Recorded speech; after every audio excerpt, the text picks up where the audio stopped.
ان کا جوڑ کسی بھی طرح میچ نہیں ہوتا تھا، کیونکہ لڑکی عمر میں لڑکے سے بڑی تھی اور ہمارا معاشرہ اس چیز کو ایکسیپٹ نہیں کرتا۔ اور بھی بہت سارے خاندانی مسائل آ رہے تھے، لیکن لڑکا ڈٹا رہا اور بارات لے کر لڑکی کے گھر پہنچ گیا۔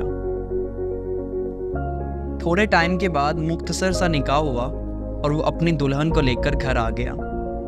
وقت گزرنے کے ساتھ ساتھ ناراضگیاں تھوڑی کم ہو گئی اور زندگی معمول کی طرف آ گئی، لیکن پھر اصل امتحان، جسے محبت کا امتحان کہتے ہیں، وہ شروع ہوا، کیونکہ لڑکی چھوٹی عمر سے ہی شوگر کے مرض میں مبتلا تھی اور اسی وجہ سے ایک فنگس نامی بیماری نے اس کو گھیر لیا۔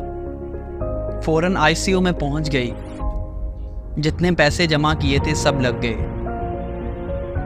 ایک آنکھ ضائع ہو گئی، جبرا نکال دیا گیا اور کافی عرصے تک صرف خوراک کی نالی کی وجہ سے وہ زندہ رہی۔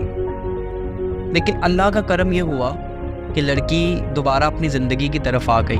زندگی دوبارہ اپنی پٹری پر چلی ہی تھی کہ ایک چھینک آنے کی وجہ سے وہ لڑکی دوبارہ ICU میں پہنچ گئی، کیونکہ وہ چھینک سیدھا اس کے دماغ پر اثر کر گئی۔ ICU کے بعد پھر دوبارہ وہ لڑکی ٹھیک ہو کر اپنے گھر آ گئی۔ 2 بار زندگی کی جنگ جیتی اس لڑکی نے، کس وجہ سے؟ آپ جانتے ہیں اس لڑکی میں اتنی طاقت کس کی وجہ سے آئی؟ آپ جانتے ہیں اس کی اصل پاور کیا تھی؟ صرف اس کا اپنا شوہر۔ ہر جاننے والے کو یقین تھا کہ یہ لڑکی بچنے والی نہیں ہے، لیکن اس کا شوہر پاگلوں کی طرح اپنا سب کچھ لٹا رہا تھا، اپنی نیندیں، اپنا کام، اپنی جوانی، اپنا مال کئی لاکھ قرض میں ڈوب گیا۔ لڑکی کی شکل دیکھنے کو دل نہیں کرتا تھا، لیکن پھر بھی وہ اس کے ماتھے پر بوسہ دیتا تھا۔ دن ہو یا رات، کسی لمحے کا پتہ نہیں تھا۔ ڈاکٹروں نے ہسپتال سے گھر شفٹ کرنے کا مشورہ دیا اور دعا کی تلقین کی، لیکن وہ نہ مانا۔